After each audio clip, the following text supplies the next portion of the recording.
إن الحمد لله نحمده ونستعينه ونستغفره نعوذ بالله من شرور أنفسنا وسيئات أعمالنا من يهده الله فلا مضل له ومن يضلل فلا هادي له وأشهد أن لا إله إلا الله وحده لا شريك له وأشهد أن محمدا عبده ورسوله أرسله الله تعالى بالهدى ودين الحق ليظهره على الدين كله وكفى بالله شهيدا. اللهم صل وسلم وزد وبارك على نبينا محمد وآله وأصحابه أجمعين ومن اتبعهم بإحسان إلى يوم الدين وجعلنا منهم يا أرحم الراحمين.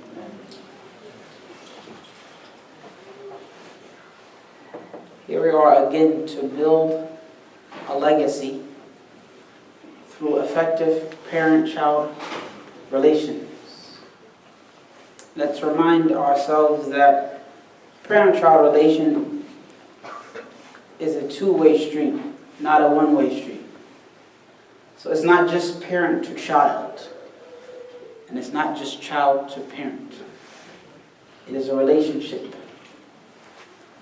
And in order for us to make the best of that relationship, we both have to try.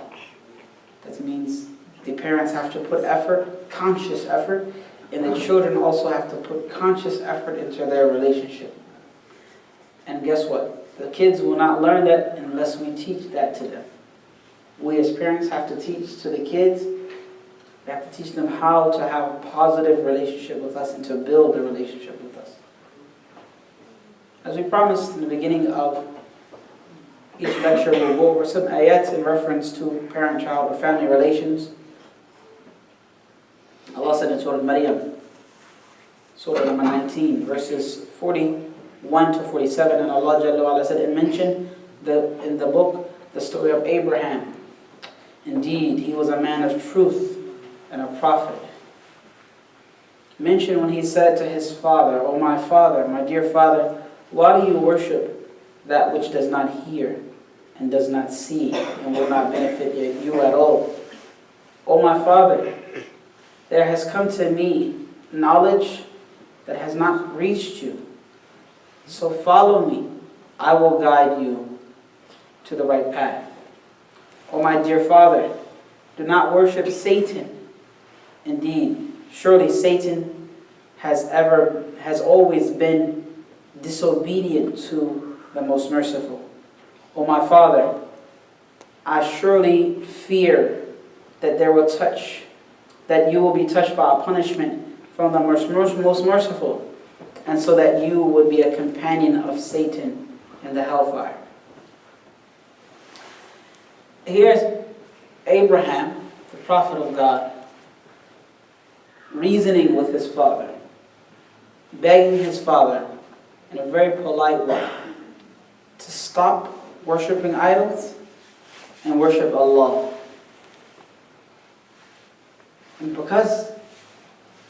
And even though his father was an idol worshipper, and some of the mufassirun, some of the scholars of the explanation of the Quran, they say that he himself carved the idols. He himself, with his own hands, Abraham's father, carved the idols out of wood and other material. But Abraham spoke to his father with honor, with dignity, with compassion. Abraham spoke to his father with understanding, with love. And his father was destined to go to hellfire. Of course, Abraham didn't know that. He hoped that his father would be saved from the fire. But he tried to reason with him, or so he tried to reason with him. I'm surprised that we can't find Muslim kids who talk to their Muslim parents with this much respect. I'm surprised that quite often we find Muslim children talk to their Muslim parents with disrespect. And here is Abraham talk to his father, an idol worshiper, an idol maker. He talked to his father with dignity and respect, love and compassion. What did he say to his father? And Allah subhanahu wa ta'ala called him a man of truth, a prophet. He was a man of truth, meaning Allah Jalla wa Ala is letting us know that his actions were praiseworthy. What did he say to his father? He said, "Oh my father, why do you worship that which does not hear and does not see and cannot do anything for you?" He's appealing to his father with reason. The idols that you make, they cannot hear, they do not see, and they can't do anything for you. Then he said, "My father, I have received knowledge that you haven't received yet, so follow me, I will guide you to the straight path." He's letting them know that Allah has communicated with me, yani Abraham. Allah has communicated to me a message and knowledge. And with this knowledge I can help you out. I can guide you with this knowledge, so follow me. Then he said, "Oh my father, don't worship Satan." When you're worshiping idols, you're worshiping the devil himself. Because Satan has always been disobedient to the ever-merciful, to Ar-Rahman. Reasoning with his father. He then said, "My father, I fear that a torment will touch you from Ar-Rahman. And then you will be a companion of Satan in the hellfire." These different ways he tried to convince his father. Then his father said, "أَرَاغِبٌ أَنْتَ عَنْ آلِهَتِي يَا إِبْرَاهِيمُ?" Abraham, do you dare disapprove of my gods? How dare you do that? لَإِن لَمْ تَنْتَهِ لَأَرْجُمَنَّكَ. He said, if you do not stop what you're doing right now, I'm going to stone you. This is physically, or I am going to also arjumannaka, I mean I will curse you. I will basically give you an earful, as some of the scholars have interpreted. وَهْجُرْنِي مَلِيًّا. He said, leave me alone for a while. Get out of my face. I don't want to see you, don't want to hear you, don't speak to me. Get out of my face. What did Abraham say to his father in response? Salamun alayk. Peace be on you. Peace be with you. Sa'astaghfiru laka rabbi. I'm going to ask my Lord to forgive you. Innahu kana bi hafiyya. He has always been very gracious to me. So this is Abraham's father, an idol worshiper, who will not listen, puffed up with pride and arrogance, told his son to be quiet and get out of his face, or he's going to harm him. And Abraham's response was, peace be on you. Peace be with you. I don't want any problems. I'm going to ask my Lord to forgive you. Sometimes our children, our Muslim children, are called from the other room by their mother or father. And they give the worst response. What? What you want? I'm busy. I'm doing something. I'll come when I'm ready. And Abraham, his father, threatened him. And he still said, Salamun alayk. He never raised his voice. He never changed his tone. He never got angry with his father. He said, I'm going to ask Allah to forgive you. Allahu Akbar. This is what we must be teaching our children, dear parents. We have to teach them that you will find leaders in our prophets. How do you look into the Quran and take what it's saying out of it and apply it to your life? But it's quite a difficult occupation or job. Why? Why is it difficult? Because in order for your children to do that, you have to do it first. You have to show them how to do it. And if you don't care, how do you expect your children to care? If you're not going to reach into the Quran and take the characteristics and apply it to yourself and say, look son, look daughter, look wife, look what I found in the Quran, I'm going to try to practice this in my life. I'm going to be softer with you, I'm going to be kinder with you, I'm going to be more forgiving with you, I'm going to try to practice this. Then your kid's going to say, oh, my dad, he's trying to practice Quran, so now I'm going to do it too. Especially when they're, about 5, 6, 7, 8 years old, when they're highly impressionable and their parents are the superheroes of the world. At that time, you need to ingrain in them this dignity and honor, this reaching into the Quran and making it a part of your life. If you refuse to do that, then they won't have a guide to follow. And then if you keep giving them the things that distract them, then that's what they're going to follow instead. Think about it. Think about it. So for reference, I want you to review those ayat number 41 to 47 of Surah Maryam, which is Surah number 19. Let's talk about goal setting in parenthood. Of course, in anything you do, you have to set goals. You have to plan or you'll fail. As I said, if you fail to plan, you plan to fail. If you fail to plan, you plan to fail. If you fail to plan, you plan to fail. So if you don't have a plan in process, then you're actually planning to fail. So you have to set goals even in parenting, being a parent. In order for us to set goals, however, we must understand what we want in life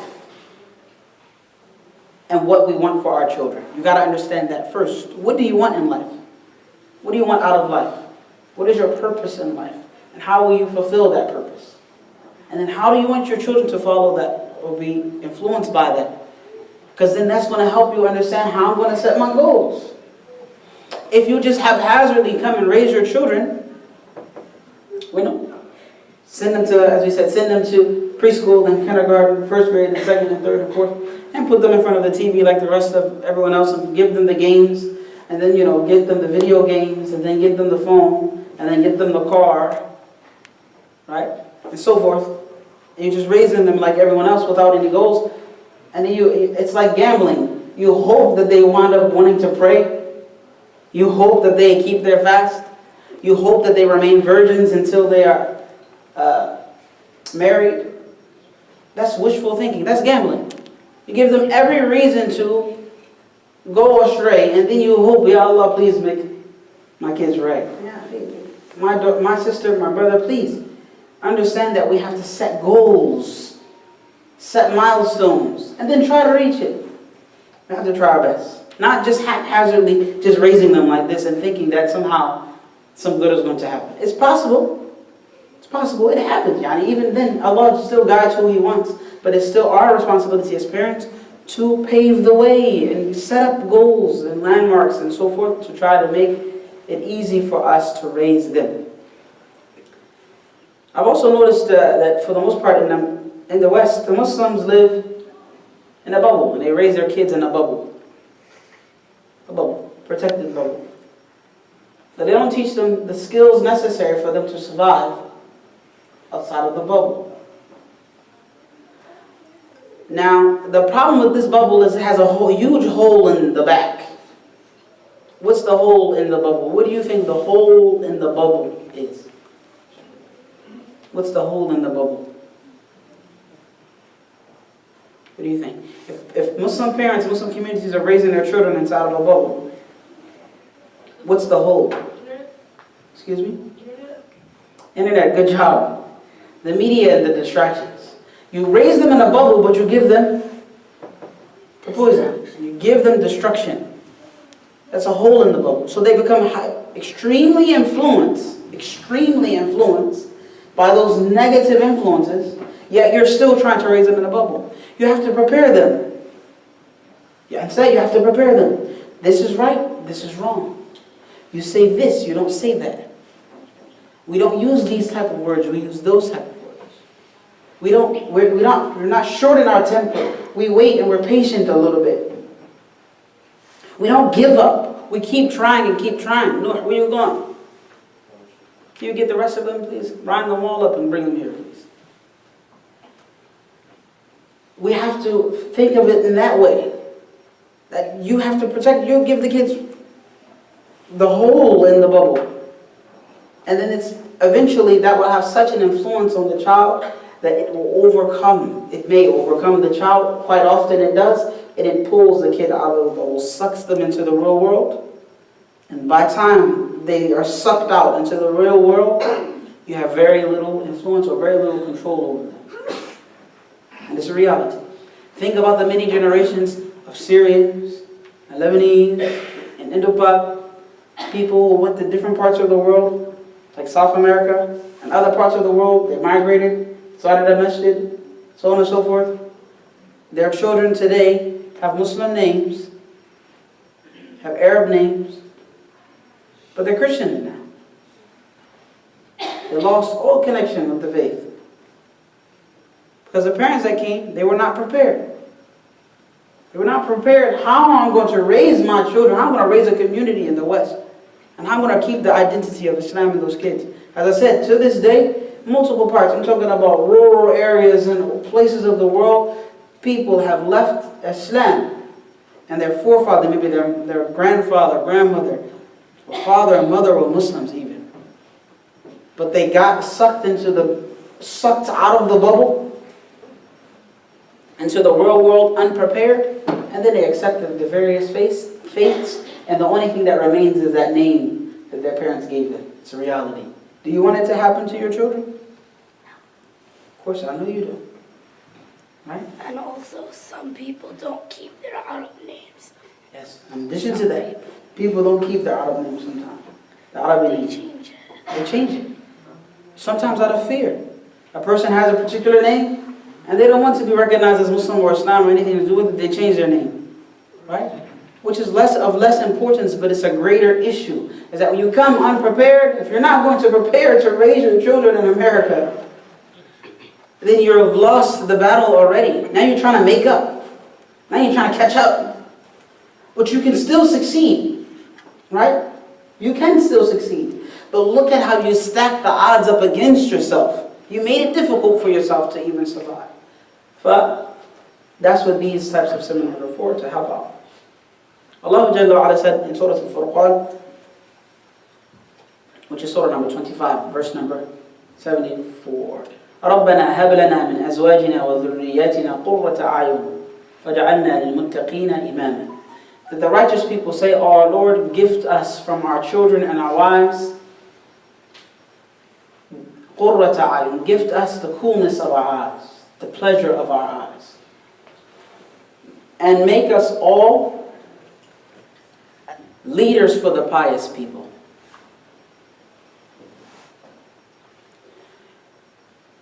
So the first half of it is make me happy and pleased with my family, with my children and my wife. Make them a source of pleasure, of satisfaction for me.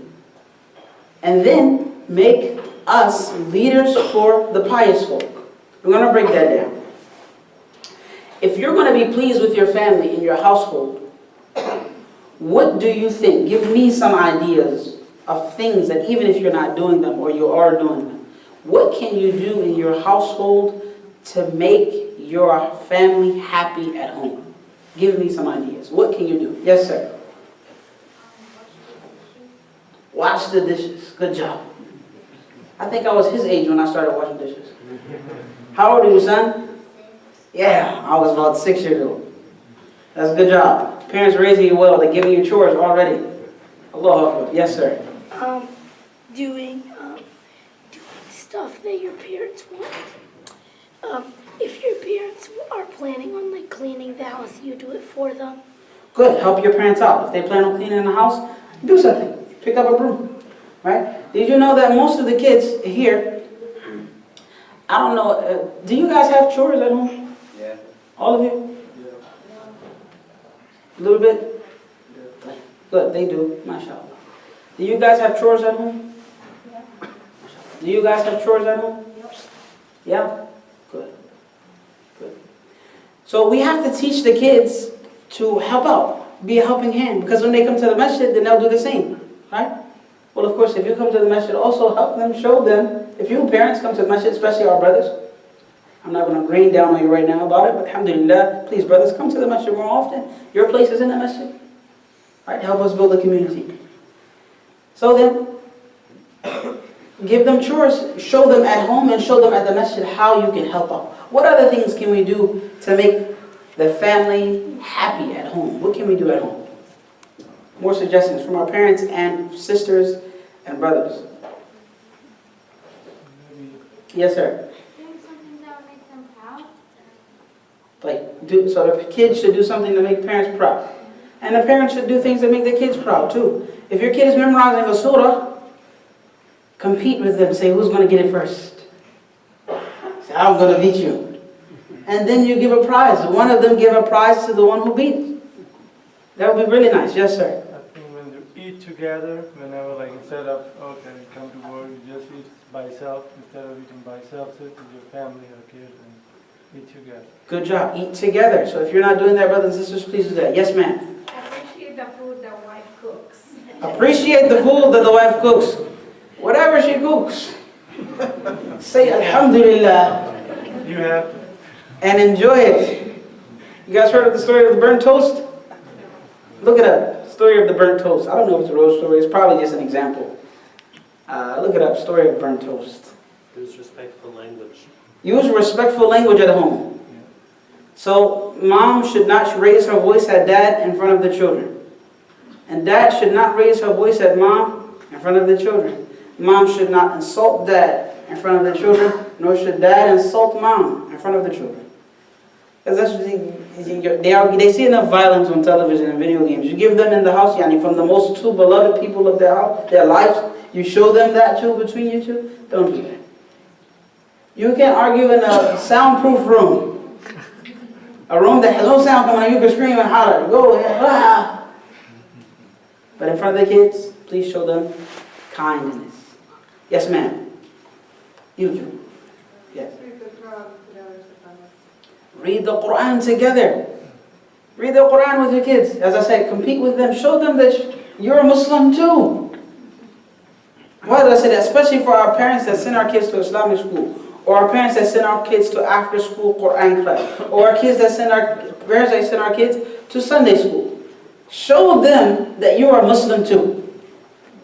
Not only do you pray and fast on Ramadan, but you're interested in learning as well. Show them, please. Fathers, I know you don't have much time, but 5 minutes a day is okay. 5-10 minutes. I know it's difficult. Sisters, moms, I know you have a lot of time. Most of you may have a lot of time, but spend some time with the kids. And show them that you are a Muslim and that you're proud of your Islamic identity. Show them what izzah is, or dignity and honor. Show them what love and compassion is to deen. I'm going to come to you in a second. Yes, sir. Yes, you. What should we do at home to make the house a better, more vibrant, or more positive place, a loving place? Yes, sir. Yeah, do homework with children. Well, my mom stopped doing homework with me at the kindergarten because she wanted to teach me to rely on the teachers. So it was a point behind that, alhamdulillah. And I did. That actually helped me. But do your homework with your kids. You know what? My mom would help me when we have those projects, like science project.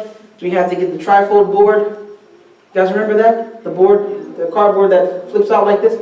For those, she would help me. I'm doing that. But do something like that with your children. Yes, ma'am. Open the door of discussion between you and your children. That's right. Open the door of discussion. Let the children know that they can always speak to you about anything. So you would actually have to, and it's kind of hard to not be judgmental as parents because you spent your whole life, don't, get up, sit down, go, come. Why did you say that? Why did you do that? So you spend that whole life doing that, so they become a little uncomfortable with speaking to you. But eventually, maybe you can cut off those type of wordings and let them know that they're welcome. Wallahu alam, you can use your intelligence to roll that out. Yes, sir. To do things without being asked. So the children should do things without being asked, right? Good. The children should do things without being asked. Have you all considered love, hugs, kiss? Hug and kiss your children. It's a wonderful thing.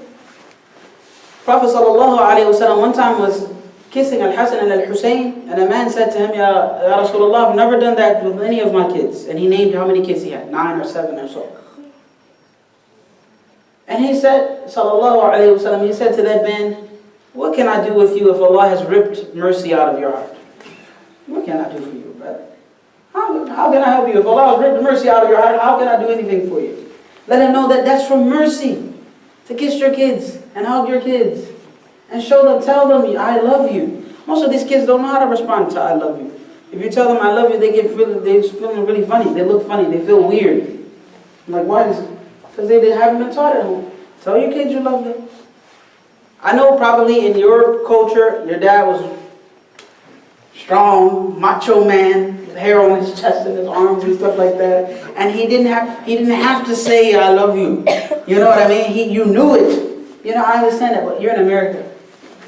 You're not back home. And part of that means saying, I love you to your kids, because it's different. Things are different here. Yes, it's a couple thousand miles, I understand. But it's just, you don't have the supportive culture that supports that type of mode of father. You don't have it here, so forget it. You don't. Parents have to double as friends and counselors and confidants and things like that. Back home, you had other relatives that can do those things. You don't have it here, so think about it. Tell your kids you love them. In fact, I found most of the kids, as I've taught many kids and I've been in many communities, like most of them kids, this is how they give a hug. You want to see? They give a hug like this. You know, they don't know how to do like this when you give a hug. Alhamdulillah, there is one kid that I've been teaching here so far, and he is so generous with his hugs. MashaAllah, his parents are hugging him a lot. He even hugs me. And I'm proud that, yes, there are some kids that can feel like, yes, I can show this. So please, if you can show this compassion and love, when they turn teenagers, maybe they'll be softer. Maybe. Softer in a positive way. Meaning they can show that compassion and that love. Any more suggestions? Let's suggest having meetings together. Family meetings where you sit down and discuss issues. What about that? What about games and sports with your kids? Find a sport that you like or don't like, and go play it with your kid. And just because they're adults, brothers and sisters, just because your kids are adults or almost adults, that don't mean you can't play sports with them anymore. You know, be there with them. Any more suggestions? What else should we do? Salatul Layl. We should pray at night with our kids. You know what? There was a brother, a friend of mine, and he said that what he remembered from his parents, both of them, every night, or almost every night, they would get up and they would pray Salatul Layl, Tahajjud together. And that had a big impact on his spirituality, on his Islam. That he can remember that. That's how I remember my parents, waking up at night and praying together, right? So they probably wouldn't say, kids, get up, but they can see them rumbling around, they can see them praying, they can hear them, they probably go back to sleep. But that's what he had in his mind. And this is way before the age of television, because he was quite an elder, right? So we watch TV all the way to 2 o'clock and then we go to sleep. There's no time for Qiyam al-Layl, movies and TV to 3 o'clock. And we just make up a Fajr, we'd be lucky, fortunate if we did that. Let's prioritize. Play. That's the first thing. Making a happy family. Qurrat a'yun, right? You want a happy family. The second thing is, in order for us to be leaders for the pious, we have to raise leaders for the pious. That means we have to have physical health and fitness. What are some things that we can do for physical health and fitness to create good leaders? Give me an example. Physical health and fitness. Sports. What else?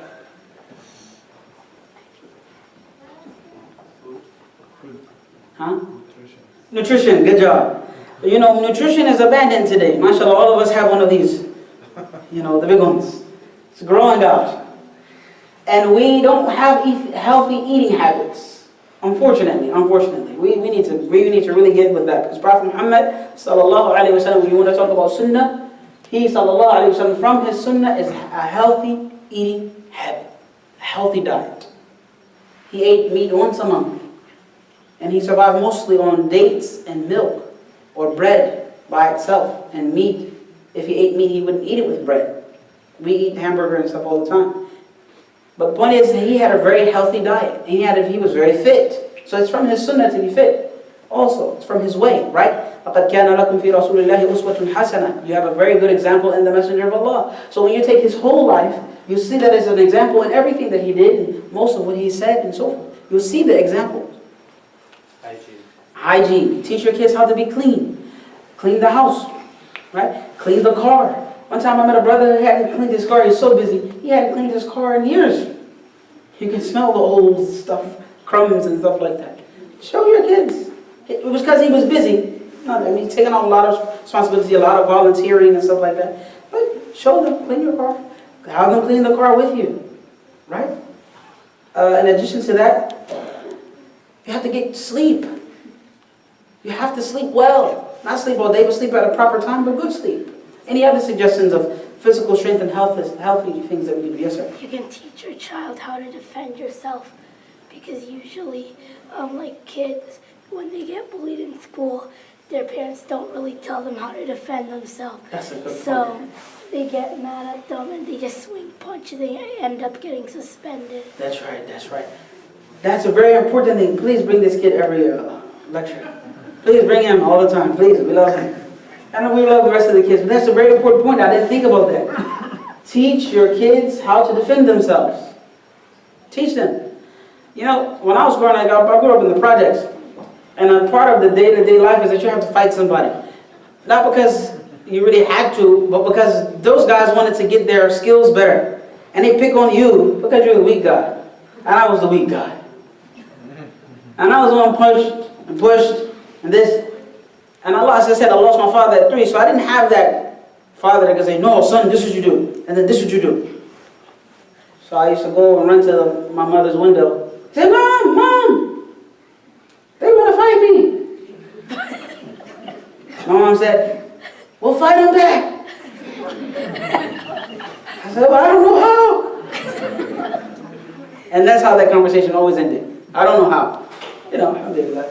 So I wind up learning to use my tongue instead of my fist. And that's a part of self-defense too. Talking your way out of a problem, right? And then not having enemies, not making enemies, right? So all of that is a part of self-defense, not just the physical part, but teach your kids have a level head. But if you, as soon as something happens, you get upset and angry and push stuff over, come on, that's what they're going to learn. But if you teach them by example, as well as teaching them to have a level head and stay calm and stay cool and so forth. My mom used to always say cool, calm, and collective. Those 3 words. Cool, calm, and collective. All the time. Even to this day, she still says it. Love her. In addition to that, in order to raise a leader, you want to teach them personality. How to have good characteristics. What are some good personalities that you can teach your kids? Give me some kids. Elias. Put that phone away from me, real fast. That's one personality we can have, is to have respect for a lecturer. No problem. Give me, Elias, some positive characteristics that a child can have. No, that's not an answer, sir. I'm sure you heard me. Come on. Give me a positive characteristic that a child can have. Positive attitude. Give me one. Okay, not procrastinating. I like that. Good. Teach your kids not to procrastinate. Which procrastination is really easy. Oh, it's so easy. That's the most of it. Procrastination is when you leave something till the last minute. It's really difficult. But teach your kids not to procrastinate. I'm going to give me one also.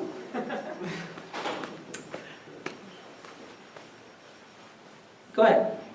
Give me one positive attitude that you can teach your children. Not to give up. Allahu Akbar. Like Ilyas is not giving up. He's tucking the phone now underneath his jacket. He think I can't see him for some reason. I'm at a very high elevation. He's not giving up. He wants to do what he wants. Play it. Yes. What else? What about love? Teach your kids love. Yes, sir. Teaching kids generosity. Teach them generosity. Teach them how to give. How to give more and take less. Yes, sir. Teach them to be honest. Good job, to tell the truth. So it won't work when the person calls you and you say, hey, tell them I'm not here. And then you've taught them how to lie. So don't do that. Yes, sir. Teach them to have a modesty. Teach them to be modest. Right? To be shy and bashful. Yes, sir. Teach them discipline. Teach them discipline. Teach them right from wrong. Teach them how to be dedicated to something. Yes, ma'am. Yes, ma'am. Not. Go ahead, both of you. Not to argue. Teach your kids not to argue. Yes, ma'am, the other one. Teach them respect. We have to teach our kids how to behave. And it's going to be difficult. Okay, guess what? If you can't teach it all to them, bring them to the masjid. Especially when they're younger. Enroll them into a Quran class. So as the years are going by and they're learning from the Quran, the imam or the ustad or whoever's teaching the class, even if you take them to the sports event, at the masjid. But start them off young. So as they're developing with that teacher, they're going to learn those qualities also. Even if you can't do all of it. Of course you can't do all of it. It takes a village. But let's move on to another thing, which in order to make leaders, so we had physical strength and health and fitness, personality. The kids also must have knowledge, wisdom, and they must have iman, faith. What are some of the things that we can do to help the children have knowledge and wisdom? Yes, sir. Teaching them valuable lessons. Teach them valuable lessons. What else? Yes, sir. Again? Absolutely. He was talking about the other topic. He was trying to answer it. Gratefulness, right? That's good. Teach them how to be grateful. Yes, sir. How about this? Think about this. We said homework already, right? Teach them that school is important. Now, I know you guys tell them to go to school and get good grades, but teach them. If you also educate yourself in front of them, do the math problems with them, perhaps they will be more encouraged to do it. Try to teach them to be disciplined more than punishing them. Right? That would help also. Teach them about their identity. That will also help. And the last thing that we could possibly do to raise leaders is to teach our children skills and teach them how to be professional. Give me some ideas how we can teach our children skills and how to be in professionalism. How can we do that? Yes, sir. To influence it on them. To influence them, of course. So first you have to be skillful and you have to be professional in your attitude and how you deal, how you go to work and so forth and so on and so forth and so on. If you procrastinate, right, then the kids will learn that from you. You got to teach them how to read. Got to teach them how to write. Teach them computer skills. Teach them driving skills. Teach them how to hunt. Right? Teach them how to fish. Teach them how to clear a portion of the forest. Teach them how to plant. Give them skills. Yes, sir. Good. Encourage them with what they should do. Yes, sir.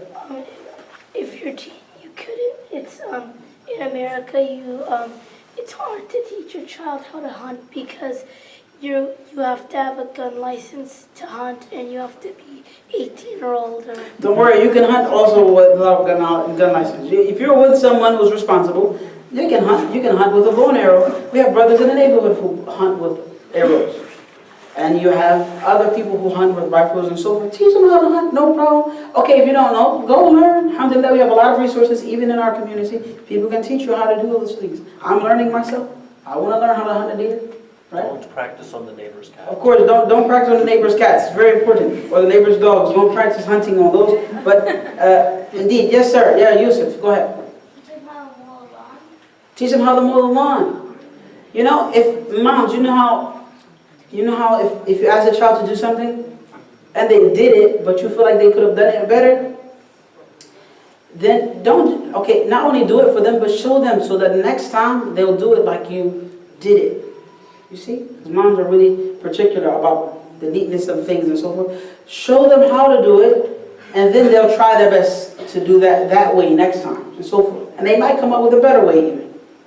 So these are ways that things that you can do and I can do to raise leaders. So you have the happy home and raising a leader. When you want to say, oh Allah, Rabbana hab lana min azwajina wa dhurriyyatina qurrata a'yun waj'alna lil muttaqina imaman. Oh Allah, grant us the gift from our children and our wives, the pleasure of our eyes.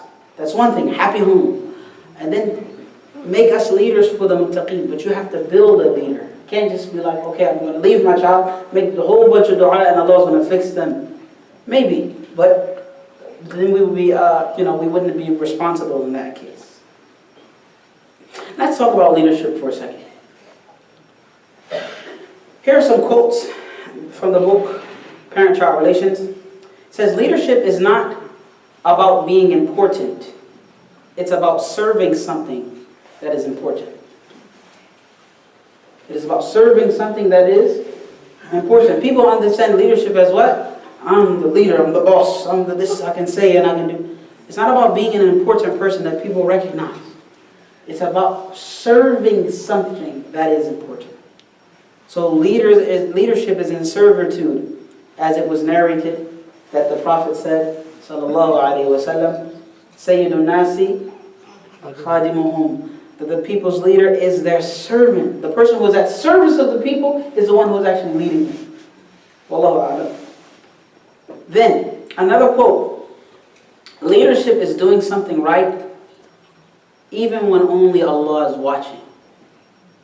Leadership is doing something that you're supposed to do, that I'm supposed to do, even when no one's there except Allah is watching. Think about it. That's true leadership. Is your child, you think that they're challenged enough that when they're alone they're going to do the right thing? It's very important. Teach it to them. Say, son, daughter, even when there's no one around, you have to do the right thing. You have to do the honest thing. You have to teach it to them. You repeat it, alhamdulillah, they will get it. Especially from the ages, 3, 4, 5, 6, 7, 8, in that window, especially, that's when they're highly impressionable. You tell them those good values, you keep repeating it, and you show it to them, it'll stick to them. Then khalas, whenever you turn teenagers, they'll be highly influenced by that positivity, inshallah. Everyone is a leader to someone. Everyone is a leader to who? Someone. You'll find that out of 2 friends, one of them is more influential than the other. So this one follows this one. The lingo is better. The style is better. He likes this person. The video gaming is better. So he tries to follow that. And she tries to follow that individual in those things. Because you're a leader. If you're a big brother, you're a leader to a little brother. If you're a little brother, you're a leader to even the littlest brother or sister. Husband and wife are leaders to one another. Everybody's following somebody. Think about it. So you're already a leader even if you don't try to be. So try to be a righteous leader. Try to be a pious leader. Try to be a leader that is conscious of Allah and that is attached to the book of Allah and the sunnah of Rasulullah sallallahu alaihi wasallam. I want to talk to you about 2 words, tarbiyah and murabbi. What does tarbiyah mean? Tarbiyah. Tarbiyah. Tarbiyah is from a 3-letter word. What is a 3-letter root word of tarbiyah? Aywa, rabba. To nurture something. Tarbiyah means then the development or nourishment of something, so that it grows. That's why Allah Jalla wa Ala is called Rabbul Alameen. He's called what? Rabbul Alameen, the nourisher, the sustainer of all of the worlds. Right? So tarbiyah is from that word. And the murabbi is the one who raises, the one who nurtures. So you all have to be murabbis in the home. Raising and nurturing the child with whatever is necessary for the child to survive. And may Allah make it easy for us. It is an active job.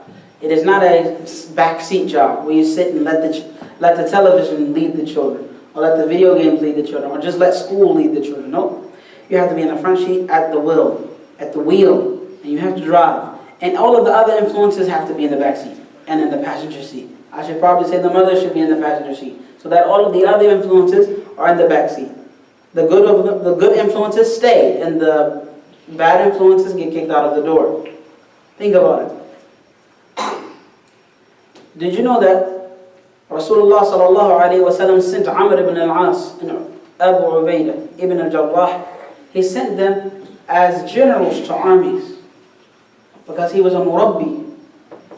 He raised them and he knew their strengths, so he employed them on their strength. Whereas Mus'ab ibn Umayr and Mu'adh ibn Jabal and Ali ibn Abi Talib and others, he sent them out to give da'wah, to be governors of a particular place so that they can invite those people to Islam. Because Rasulullah sallallahu alaihi wasallam was a murabbi. He raised and developed them under the wahi, under the revelation of Allah, and then he sent them where their strengths were. You have to know your children, and you have to employ them for the sake of Allah.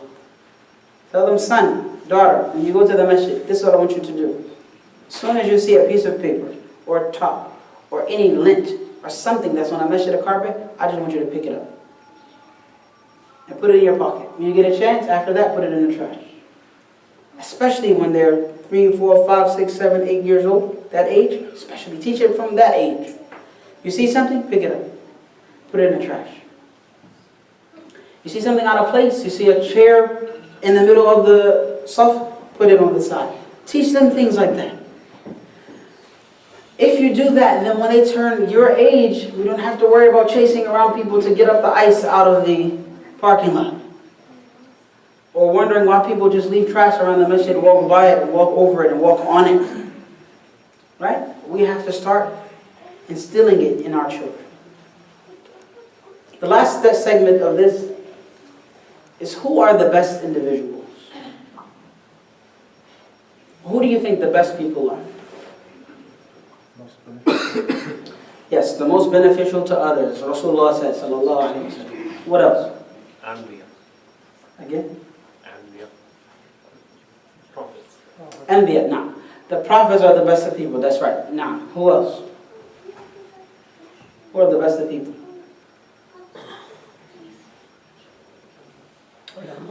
Nah. Nah. They are the best of people, nah. Those who know.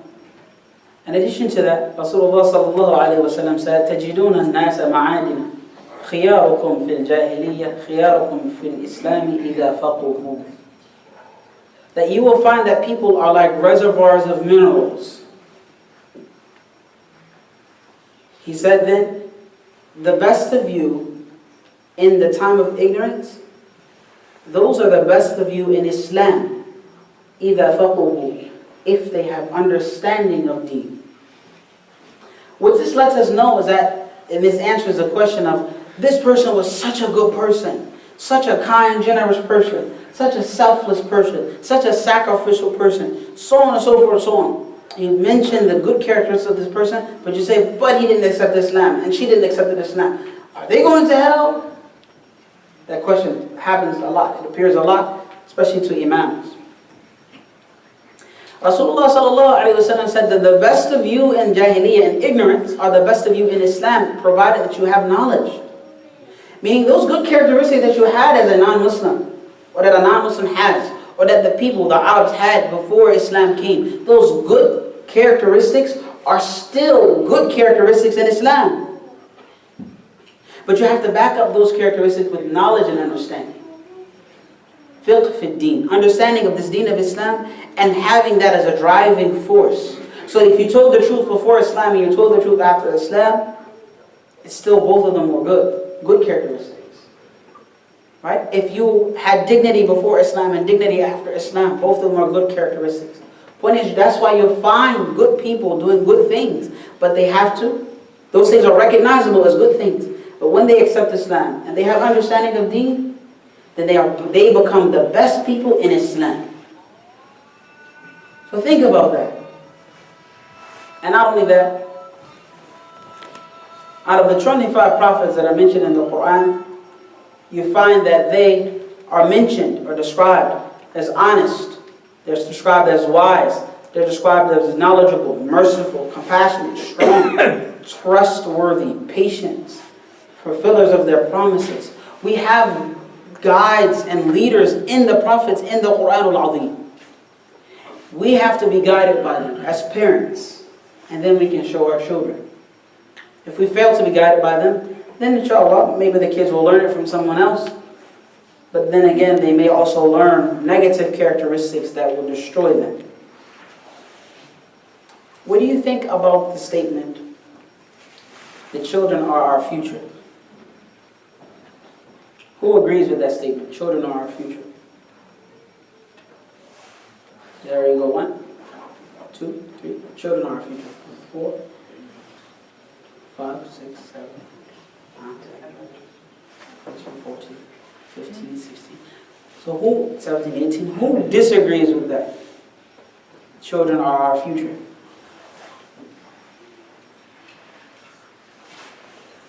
One, I disagree with that. What? I disagree with the statement that children are our future. Why? They are a reflection of what we have given them before. I'm sorry, repeat that please. because he has a present. I said, actually, I disagree with you as well. I think things can be a reflection of our past. But that may not be why you say it. Now, so she also agrees with me that they are not our future. I believe that they are our present, not our future. Why? Why do you think that I believe that they are our present, not our future? Yes? Because the parents are not teaching their children the things that they were taught back home when they were children. Think about it like this. If we don't invest in them now, how are they going to be a future? If we don't invest in them now, what future are they going to be? If we leave them to the wolves and the demons, they might not make it past 25 years old. Then what future were they? Not really, because they didn't last for the future, right? They didn't stick around for the future. They weren't there. So our children are our present. That's my contention. I'm arguing the concept that children are our future. I believe that children are our present. We have to give them what they need now. And it's urgent. And it cannot be delayed. We have to give them what they need now. What if the child dies before you reach 18 or 15 or 16? It's possible. You gave them enough to have fear of Allah. They died muqimi in salah. They died while they were establishing prayer and had a heart that softened at the mention of Allah. What do you think these kids are? Most of our kids are delinquents. If they were to die today or tomorrow, they probably, Allah knows best. Allah knows best. I'm afraid to say that. But imagine a child dies closer to kufr than to disbelief. And that's a child that came from you and your wife. 13, 14, 15 years old. And this child and his attitude, her attitude, and the way that they deal, this person is, Allah knows best, possibly closer to kufr because of the lack of investment in them, or the lack of planning for them, or the lack of discipline with them. Something was lacking that allowed them to go this way. And of course, Allah guides whom He wills, but we have to understand that there are cause and effect too. Think about that. So then what future were they if they died upon closer to disbelief? We ask that Allah help us to die as Muslims and believers in Allah. But it's quite often you find the kids are disobedient and delinquent. They don't care anything about prayer. They don't care anything about fasting. They don't care anything about reading Quran. So if they die tomorrow, what are they dying as? What state of Iman are they dying in? And they're responsible for prayer. They're responsible for fasting. 14, 15, 16, 17 years old. And they don't give two pieces. They don't care about Islam. So how are they in the future? You see what I'm saying? We have to invest in them as the present. We have to make them and mold them so that inshallah, if they last to the future, they will do the same thing for their kids. Inshallah. May Allah make it easy for us to understand. Do you have any questions, comments, concerns, reservations, or suggestions? Yes, ma'am. I'm sorry, one more time? Leadership is not something. Here. I said, leadership is not about being important. It's about serving something important. Is that one? Right. Alhamdulillah. Yes, sir. How come, like, the media is always attacking Muslims, and when people are actually doing bad things to Muslims, like in the UK, like a lot of Muslims are being harmed right now. Why does the like, media attack Muslims? And like no one cares that the Muslims are being like attacked. Why does the media attack Muslims? Actually, the media attacks everybody. But it just so happens that Muslims are particularly in the spotlight right now. We are in the spotlight, just like others were in the spotlight. The media, its job is to give you information. And they will give you information even if it's harmful to you or construed and not be, meaning if it's not correct information. Their job is to give you information. So they make fun of Muslims and they make fun of everyone else. They harm and bully Muslims and they harm and bully everyone else. But guess what? The difference between us and everyone else is that Allah subhanahu wa ta'ala told us this would happen, and He told us how to prepare and deal with it.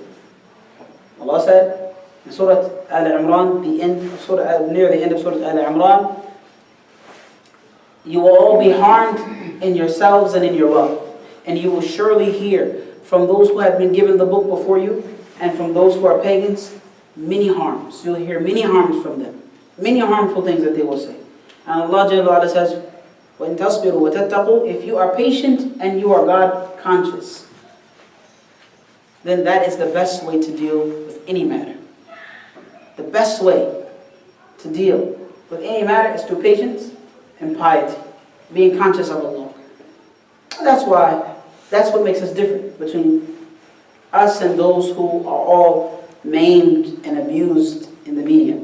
Alhamdulillah, the prophets were abused, they were called names, they were called liars, they were called magicians, they were called sorcerers and soothsayers, they were called these things. But they were patient and they kept giving the message. I want you to be patient upon your deed and keep spreading the message, even if it's just with a smile or opening a door or giving a gift. Spread the message of Islam. May Allah Jalla Ala make it easy for us all. صلى اللهم وسلم على نبينا محمد وعلى آله وأصحابه أجمعين. Surely if anything that I've said was correct, then it's from Allah subhanahu wa ta'ala. And if there's anything that I said that is incorrect, then it's from me, I apologize. And from Satan. صلى الله وسلم على نبينا محمد.